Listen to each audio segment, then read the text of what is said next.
Free will and grace.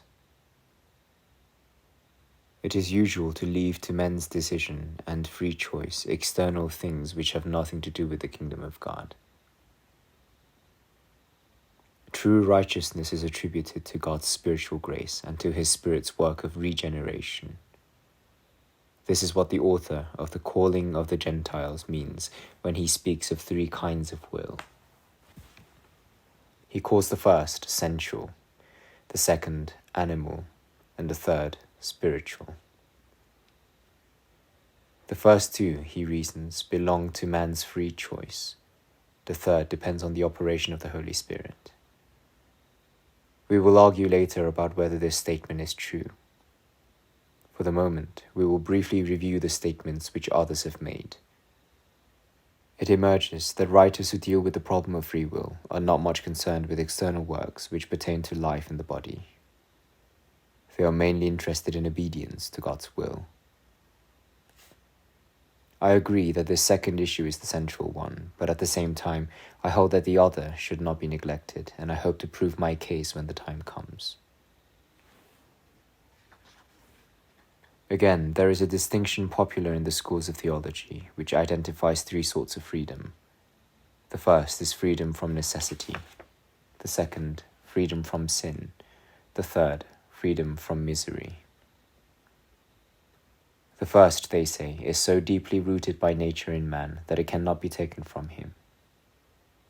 The other two, they concede, have been lost through sin.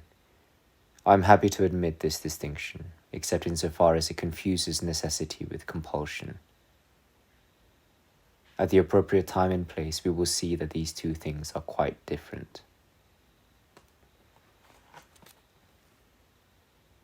It is thus admitted as fact that man has no free will to do what is right unless he is aided by God's grace, special grace given only to the elect by regeneration. However, it is not yet clear whether man has been wholly deprived of the capacity to do good, or whether he retains a residual portion of it, however small and weak, which can do nothing without God's grace, but which, with the help of grace, can achieve something by itself. The master of the sentences tries to decide the issue by declaring that man needs a twofold grace to equip him to do good. He calls one operating grace, which allows us effectively to desire the good, and the other cooperating grace, which follows the will to do good in order to assist it. I do not approve of the distinction he draws, because while he holds that God's grace allows us effectively to want what is good, he implies that of our own nature we in some way desire the good, even though desire alone is ineffective.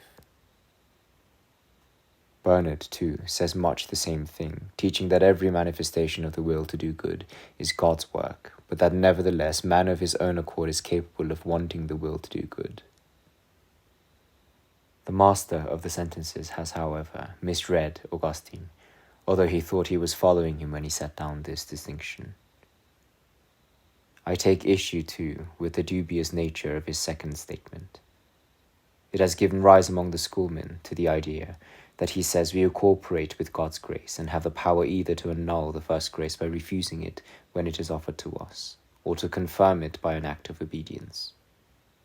That is even the view of the author of The Calling of the Gentiles.